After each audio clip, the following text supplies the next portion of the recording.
Bonjour à tous, dans cette toute nouvelle vidéo, nous allons aborder les avantages du compte courant d'associé. Je m'appelle Nicolas et je suis expert en création et gestion d'entreprise. Et le but de cette vidéo, je viens de vous le dire, c'est de comprendre comment fonctionne le compte courant d'associé, ce que c'est, comment c'est imposé, etc.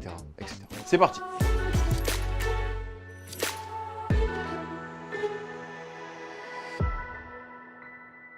Pour démarrer et éviter une confusion que certains d'entre vous peuvent faire, on ne confond pas le compte bancaire, le capital social et le compte courant d'associé. On va donc démarrer tout de suite par définir ce qu'est un compte courant d'associé. Dans un bilan comptable, vous avez les actifs à gauche et les passifs à droite. D'ailleurs, dites-moi en commentaire si vous souhaitez une vidéo sur le bilan, j'en ferai une avec plaisir. Rapidement, l'actif, c'est ce que la société possède. Les machines-outils, les véhicules, mais aussi les stocks ou la trésorerie. Concernant le passif de l'entreprise, à droite, ça correspond aux dettes qu'a l'entreprise. Dettes fiscales et sociales, dettes auprès des fournisseurs, auprès de la banque et même auprès des actionnaires. Je rappelle que la société, SARL ou SASU, est une personne morale différente de vous, ok?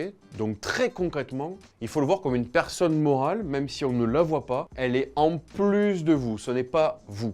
C'est-à-dire que vous, personne physique, vous allez pouvoir prêter de l'argent à votre société, personne morale. Au moment où vous allez lui prêter de l'argent, cette société aura une dette envers vous. Vous lui faites une avance de trésorerie. Par exemple, si elle a besoin de financer une dette, payer un fournisseur ou payer une échéance de crédit, elle a un problème de trésorerie ponctuel, vous lui prêtez cet argent. À partir du moment où vous lui avez fait le virement, la société personne morale a une dette vis-à-vis de la personne qui lui a prêté de l'argent. Concrètement, le capital social, c'est la somme d'argent que les actionnaires ou l'actionnaire a investi au moment de la création d'entreprise, alors que le compte courant d'associé permet de faire face à des besoins ponctuels, mais surtout, le compte courant d'associé peut être remboursé à n'importe quel moment de la vie de l'entreprise. Pour vous permettre de mieux comprendre le fonctionnement global du compte courant d'associé, voici un exemple totalement fictif qui résume cette notion purement comptable. Marc a lancé sa propre entreprise de développement logiciel avec un capital social initial de 30 000 €. Après un début prometteur, l'entreprise fait face à des difficultés financières inattendues en termes de trésor. Les commandes s'accumulent, mais la trésorerie, elle est à sec, rendant impossible le paiement des fournisseurs et mettant même en péril les projets en cours. Pour éviter une crise, Marc, associé unique de la société, décide d'injecter personnellement, donc de son compte personnel, 10 000 € sur le compte professionnel de l'entité, justement par le biais du compte courant d'associés. Ça permet à l'entreprise de payer ses fournisseurs, de continuer son activité sans interruption et Marc, lui, pourra se faire rembourser dès que la société en aura les moyens.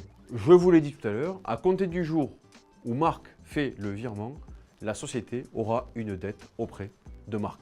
J'espère que l'exemple était clair, n'hésitez pas à me le dire en commentaire, je répondrai à toutes vos questions. Bon, maintenant, il est intéressant de comprendre qui peut verser de l'argent sur le compte courant. Quelles sont les personnes qui sont habilitées à le faire et pourquoi? Eh bien, ce sont les associés ou les actionnaires en fonction du type de société. Par exemple, on vous appellera actionnaire dans une SA ou dans une SAS. Peu importe, ce n'est pas l'objet de la vidéo. Ce sont des personnes physiques qui disposent soit de parts sociales, soit d'actions. Part sociale SARL, actions SAS. En gros, c'est-à-dire des titres de propriété qui leur permettent de pouvoir devenir associés. Une seule part suffit à prêter de l'argent à une société dans le cadre de son compte courant d'associé. Pensez-y, ça peut être une idée assez intéressante si vous voulez vous associer avec des personnes qui veulent faire justement des apports en compte courant pour augmenter temporairement la trésorerie de la société. C'est un très bon moyen de leur permettre de se faire rembourser à n'importe quel moment de la vie de la société. Contrairement au capital social qui lui sera figé dans le temps et le seul moyen de récupérer le montant de son capital social sera de vendre les parts. Alors depuis le début, nous parlons des personnes physiques, mais une personne morale peut également avoir un compte courant d'associé. Ça peut être par exemple une SAS ou une URL et même une SCI. Bref, toutes les typologies de sociétés peuvent prendre une participation plus ou moins importante dans une société et déposer de l'argent sur un compte courant d'associés. Finalement, c'est exactement ce que font les holdings pour transférer l'argent d'une filiale à une autre pour jongler avec la trésorerie du groupe. Pour cela, il faut qu'il y ait une convention de trésorerie qui soit signée entre toutes les parties du groupe, les filiales, les maisons mères et les sociétés sœurs. Il faut que la convention soit signée justement pour permettre à ces entités-là de transférer l'argent dans le groupe. Alors finalement, ce compte courant, comment il fait pour augmenter? On vient de le dire, si vous apportez de l'argent sur ce compte courant d'associé, le montant va augmenter. On dit que le compte courant va être crédité. Et d'ailleurs, si le crédit est supérieur au débit, le compte sera créditeur. Vous pouvez également décider d'y déposer vos dividendes. Si par exemple vous décidez de verser 50 000 € de dividendes mais que la trésorerie n'est pas forcément suffisante, vous pouvez totalement déposer l'intégralité de ce dividende sur votre compte courant associé et de facto augmentera la dette qu'a la société vis-à-vis de vous. Petite parenthèse, lorsque le dividende est versé sur le compte courant associé, vous devrez donc payer l'impôt associé à votre dividende, même s'il n'a pas été directement versé sur votre compte bancaire. Je vous rappelle, s'il est versé sur le compte courant d'associé, pour l'impôt, ça vaut paiement. Faisons simple, vous serez alors redevable de la flat tax ou du barème progressif de l'impôt. Je vous invite à aller voir la vidéo que j'ai déjà préparée à ce sujet. En tant que particulier, personne physique, votre compte courant d'associé se doit d'être créditeur. Vous devez finir chaque exercice fiscal en ayant une créance vis-à-vis de la société. Autrement dit, la société doit avoir une dette vis-à-vis de vous. L'inverse est totalement interdit. La société n'a pas le droit de vous prêter de l'argent. Alors parlons-en. Si vous terminez l'année avec un compte courant d'associé débiteur, c'est-à-dire que c'est vous qui devez de l'argent à la société, vous devez très rapidement régulariser cette situation car c'est totalement interdit pour une personne physique. Les sociétés ne peuvent pas prêter de l'argent à leurs dirigeants. Alors finalement, comment c'est possible cette situation? J'ai pas fait exprès, j'ai retiré plus d'argent. J'avais un compte courant d'associé à 12 000, j'ai retiré 15. Pas fait exprès. Je me retrouve avec un compte courant débiteur. Je dois absolument régulariser la situation en reversant 3 000 € sur le compte de la société pour régulariser la situation de mon compte courant d'associé. Si le compte courant débiteur est interdit pour une personne physique, c'est totalement autorisé pour une personne morale d'avoir un compte courant débiteur. Abordons maintenant un sujet qui n'est pas forcément beaucoup abordé dans les différentes vidéos que j'ai pu regarder, c'est la rémunération du compte courant d'associé. On peut, si on prête de l'argent à une société,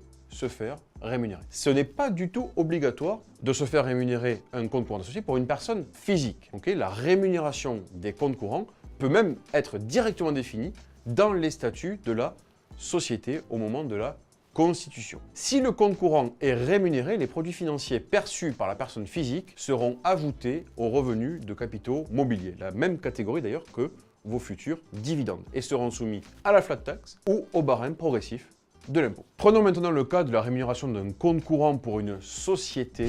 Retenez que la société a pour but de générer des profits, des revenus, et donc de gagner de l'argent. Il n'est donc pas normal pour elle de prêter de l'argent à une filiale ou à sa holding sans que cela ne soit rémunéré. En cas de contrôle fiscal, même si vous n'avez pas procédé à la rémunération du compte courant d'associé, le fisc vous taxera d'office en considérant que cela a été fait. En revanche, si c'est le cas, qu'il y a un contrôle fiscal, la société qui aurait pu déduire le montant des intérêts calculés perd l'intégralité de la déduction fiscale de cette charge. Maintenant que cet élément est clair, à quel taux je peux rémunérer le compte courant? Dans l'absolu, le taux d'intérêt est librement fixé. En revanche, l'État détermine un taux maximal déductible pour les sociétés. Vous avez totalement le droit de rémunérer votre compte courant avec un taux supérieur. Néanmoins, la part qui dépasse le taux légal ne sera pas déductible fiscalement. Pour être très précis, au 31 août 2023, le taux légal était fixé à 4,65%. Suivez l'évolution car il est mis à jour tous les 3 mois. Alors comment fait-on pour se faire rembourser un compte courant?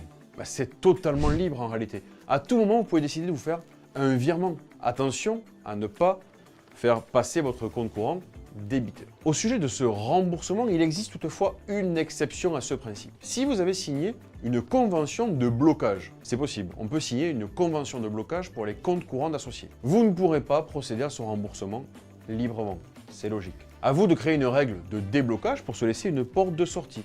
Par exemple, dans la convention de blocage, vous pouvez dire à partir du moment où la société aura totalement remboursé son emprunt, les associés pourront se rembourser le compte courant. Vous décidez, c'est vous qui créez la règle. Par contre, pensez à vous laisser une porte de sortie, sans quoi le compte courant pourra être bloqué ad vitam aeternam. Voilà, cette vidéo touche à sa fin. J'espère qu'elle vous a plu. N'hésitez pas à me le dire en commentaire ou à me poser des questions. J'y répondrai avec grand plaisir. Je vous souhaite une très bonne fin de journée.